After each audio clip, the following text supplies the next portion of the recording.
Death of a partner, chapter 7, death of a partner.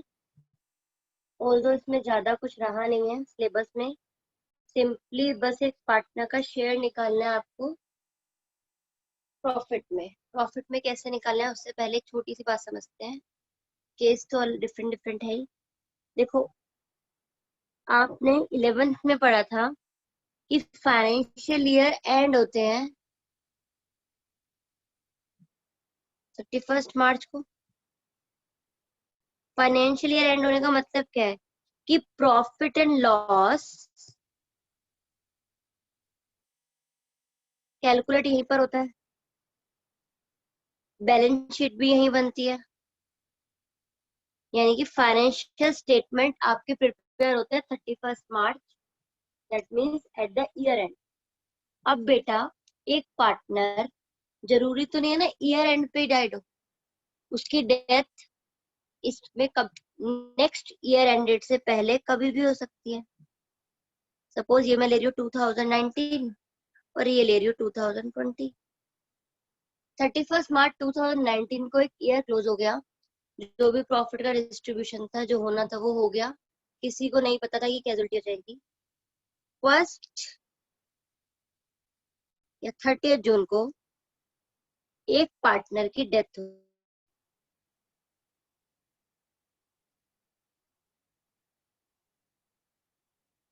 When a partner died, then there will be a legal heir of his, जो भी उसका legal hair होगा, that means उसका सन, उसकी family, वो क्या कहेगी फर्म से कि आप हमें उसके बदले के जो भी उसके शेयर है फर्म में वो हमें दीजिए। उसको क्या क्या मिल जाएगा बेटा? उसको कैपिटल मिल जाएगी, जो भी उसका लीगल ईयर होगा। पार्टनर की डेथ होगी तो पार्टनर को तो नहीं मिलेगा। सपोज XYZ 3 पार्टनर है और Y की डेथ हो गई, तो Y का जो लीगल ईयर होगा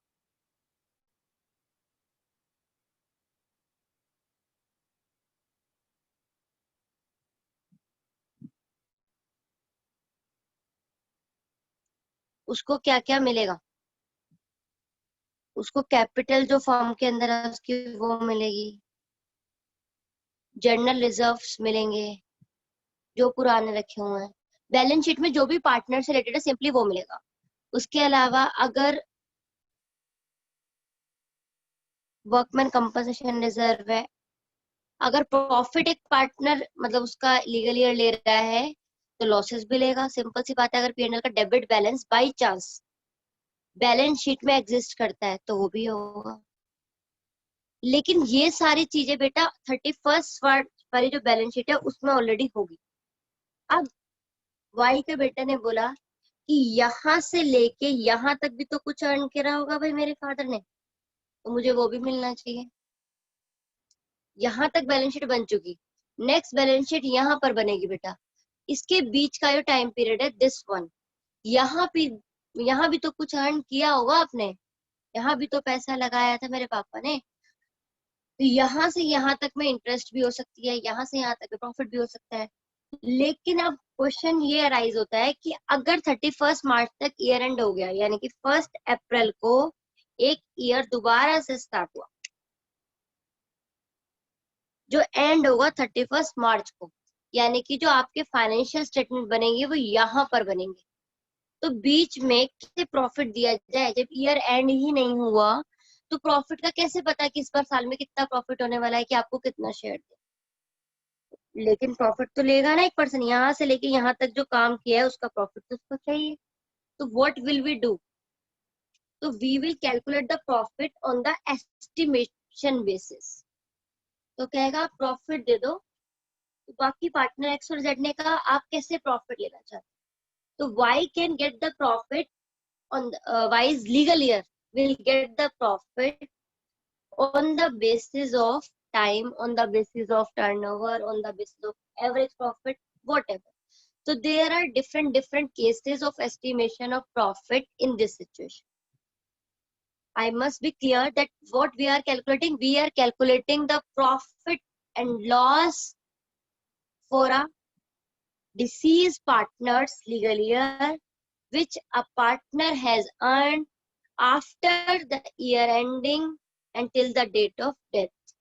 एक ईयर एंडिंग, एक फाइनेंशियल ईयर एंड हो गया, दूसरा फाइनेंशियल ईयर जब स्टार्ट हो गया, वहां से लेकर जब उसकी डेथ हुई, यहाँ तक के टाइम पीरियड में जो अर्न किया है वो प्रॉफिट। मैम एस्टिमेशन क्यों निकाले हैं?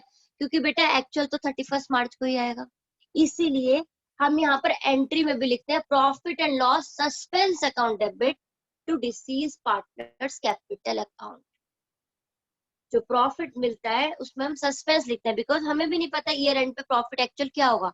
आपको 11th में आपने पढ़ा था कि financial statements are prepare at the end of financial year, वो तो यहाँ बनेंगे। हो सकता है यहाँ से ज्यादा ज्यादा अर्न कर लिया हो, बाद में कुछ ना करे, हो सकता है यहाँ से ऐसे कम किया हो, बाद में बहुत ज्यादा कर ले, देयर में भी डिफरेंट सिचुएशन। बट अभी तो भाई उसको पैसा देना है ना, और कैसे देंगे हम? एस्टिमेशन बेसिस पे। तो वो एस्टिमेशन के क्या क्या बेसिस हो सकते हैं, पहले एक सिंपल से एग्जांपल समझते हैं। एस्टिमेशन हो सकता है average profit. Situation 1, on the basis of average profit, कि 3 साल का जो एवरेज हो रहा है उस एवरेज के हिसाब से आप प्रॉफिट कैलकुलेट करो और पर ईयर का, और इतने मंथ का निकाल के उसका शेयर दे दो। सेकंड हो सकता है सिंपल प्रीवियस ईयर प्रॉफिट के अकॉर्डिंग। एक पार्टनर ने क्या बोला, इस टाइम से लेके इस टाइम की ड्यूरेशन के अंदर जो पिछले साल प्रॉफिट अर्न किया था ना, सेम प्रॉफिट, सेम प्रॉफिट इस साल का मान के इतने पीरियड का आप दे दीजिए। थर्ड हो सकता है टर्नओवर बेसिस, सेल्स बेसिस।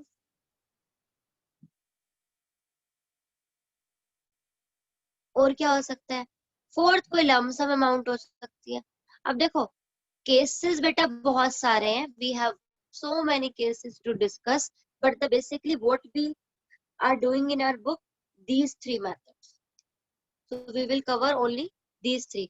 वो कुछ भी सकता है, ये मत कहना कि मैम आपने तो सिर्फ 3 पढ़ाए थे, ये कौन से दे दिए, क्योंकि बेटा कुछ भी आ सकता है, एस्टिमेशन है, एस्टिमेशन है, कुछ भी आ सकता है।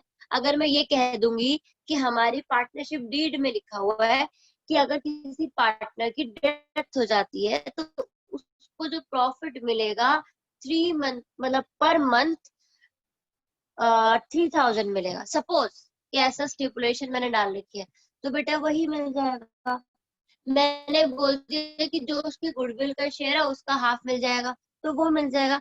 It totally depends on the criteria which is given in the question, but the main criteria which we are going to solve is average profit, previous year basis and turnover basis. We have 3 bases mainly. So how we will calculate? We are taking some example. First, case 1, I am framing a question, a scenario x, y and z sharing profit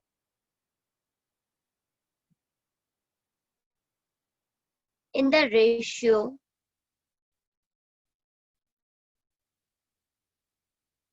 5:3:2. Y died on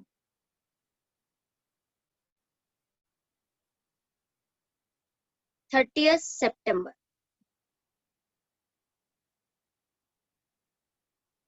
2020। Even आया नहीं है, लेकिन चलो assume कर लिया। Y's legal year will get profit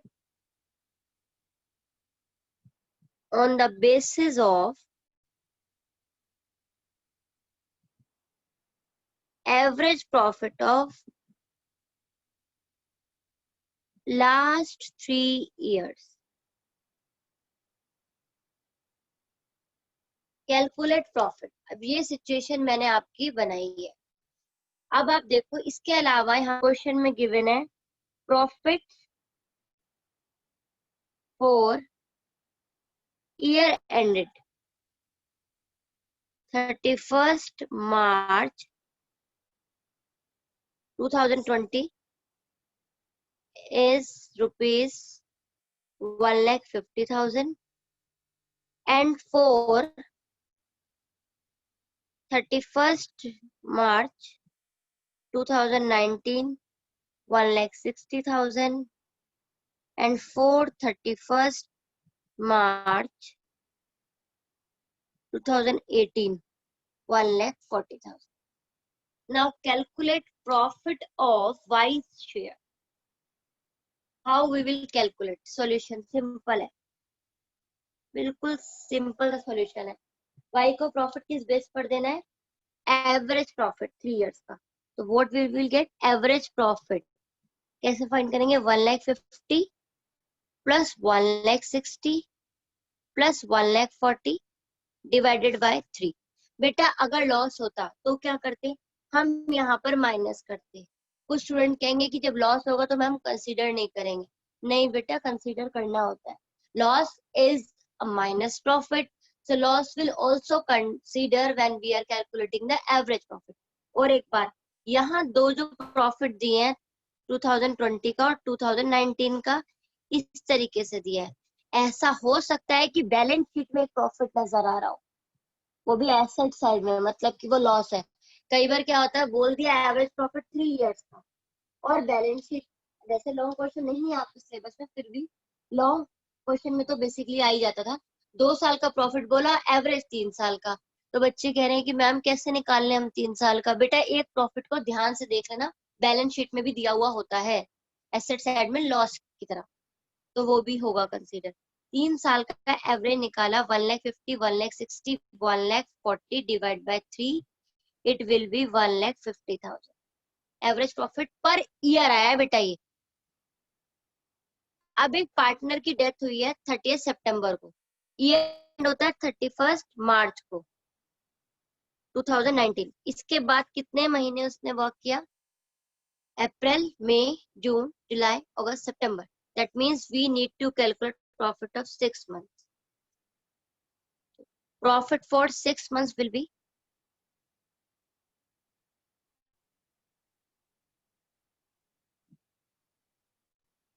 1,50,000 into 6 by 12. It will be 75,000. बेटा पर एक बात बताओ, क्या ये प्रॉफिट सिर्फ Y का है? नहीं, ये तो X, Y, Z तीनों का है ना. तो what we will do? We will calculate the profit of Y. So Y's share will be 75,000 into 3 by 10. What will be the amount? It will be the answer. ये आपका काम, आप simple question था. फर्स्ट सिचुएशन बिल्कुल simple थी. when we are calculating the profit on the average profit basis, then first we will calculate average profit, because this is the average of per year. So we will calculate profit for 6 months, because partner died on 30th September. So we have calculated there are 6 months. Then 1,50,000 into 6 by 12, 75,000. Then vice share, ये 75 जो आया है ये पूरे सारे partner का, firm का है. लेकिन हमें सिर्फ किसका चाहिए? वाई का, क्योंकि वाई जा रहा है, बस उसको देना है. Is it clear? Now next situation.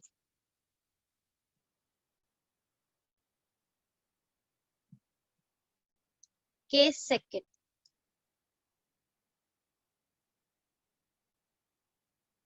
when previous years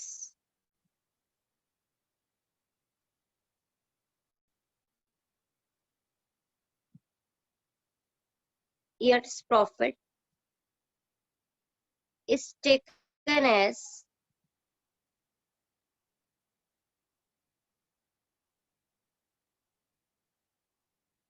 profit base.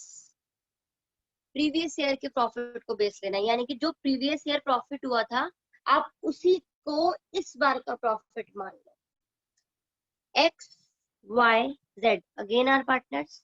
They are sharing profit in the ratio 5:3:2. Now Z died. Z की डेथ हो गई ऑन, कब करवाएं भाई? 30th जून.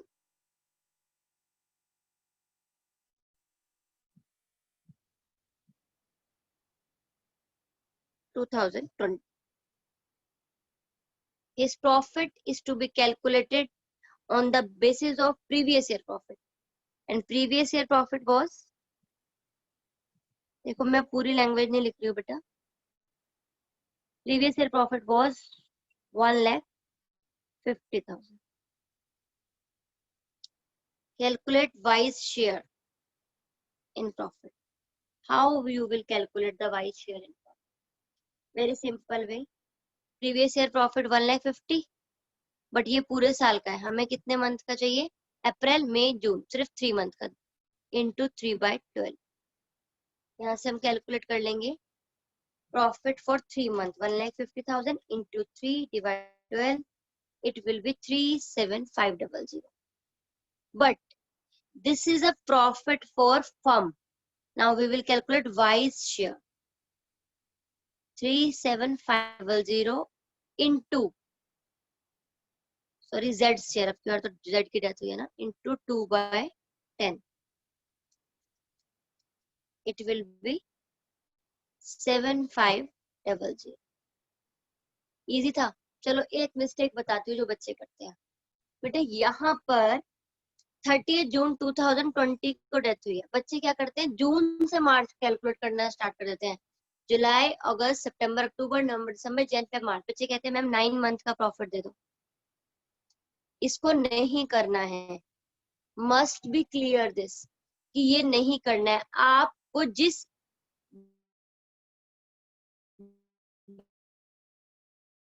डेथ हुई है उससे पहले जाना है. यानी मार्च आपका स्टार्टिंग पॉइंट होगा, वहां से जिस दिन डेथ हुई है उतने मंथ कैलकुलेट करोगे.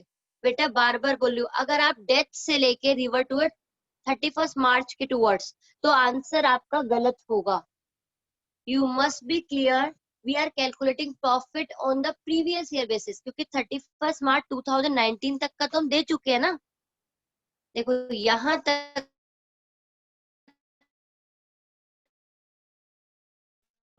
दे चुके हैं, सपोज हमें यहाँ से लेके जब तो यहाँ तक करना है, तो ये गलत हो जाएगा. हमेशा ध्यान रखना 31 मार्च को बेस लेते हुए आपको डेथ डेट तक जाना है. और ये क्वेश्चन की मिस्टेक बहुत सारे बच्चों ने बोर्ड्स में की है. That's why I am repeating again. Now case third, situation third, when turnover is to be taken as base. ये सबसे इंपॉर्टेंट केस है, केस थर्ड. चलिए, X, Y and Z again are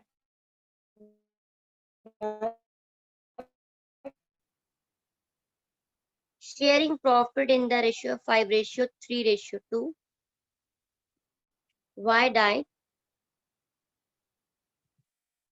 on 30th June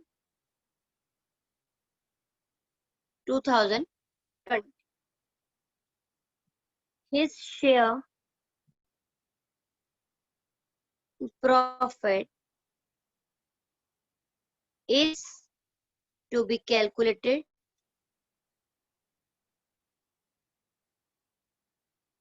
on the basis of sales और turnover. Sales भी बोल सकते हैं और टर्नओवर भी बोल सकते हैं. Sales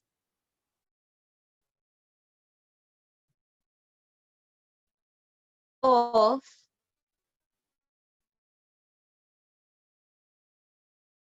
year ended on 1st March 2019 is 5 lakh, and profit for the same is rupees 1 lakh. Sales from 1st April 2020, ये भी 2020 करते हैं. From 1st April 2020 to 30th June was 1,50,000. अब ये बहुत इंपॉर्टेंट सिचुएशन है जो आ सकती है, और इसके अंदर बहुत सारे चेंजेस करके भी आ सकते हैं कि हमारा प्रॉफिट जो है प्रीवियस ईयर से 10% इंक्रीज हो गया, ट्रेंड चल रहा है उसमें, बेड डेट को एडजस्ट करो, इसको करो, उसको करो, वो चलो बाद में डिस्कस करते हैं। अब देखो यहाँ पर सेल्स बेसिस पर प्रॉफिट लेना है, तो step 1 we will calculate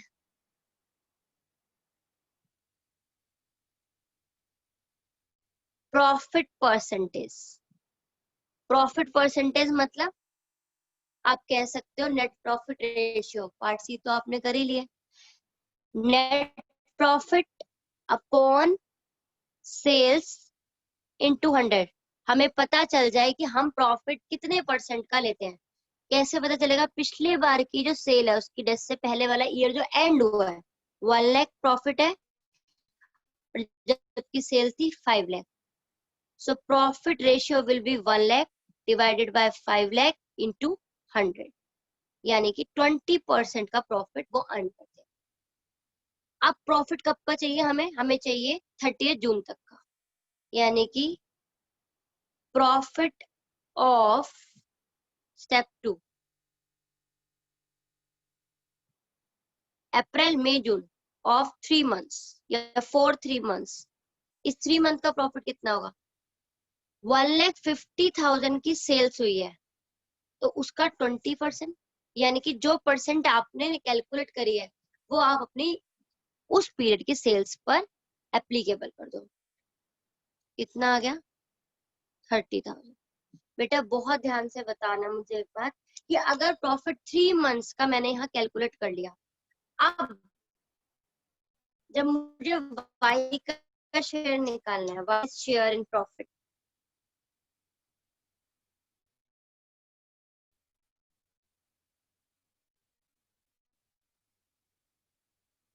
into, क्या मैं मंथ करूं 3/12, 2/12? नहीं करूंगी। क्यों?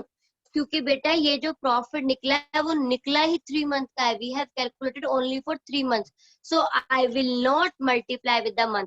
सिंपली वाई शेयर के लिए मैं क्या करूंगी? Only multiply by Y share, that was 3/10। So profit will be 9,000. Is it clear? Very simple concept. यहाँ पर एक पार्टनर की डेथ हुई थी 30 जून 2020 को, ईयर एंड हुआ था 31 मार्च 2020 को, इससे पहले वाला। ये बोल रहे हैं कि जो यहाँ से लेके यहाँ तक की सेल हुई है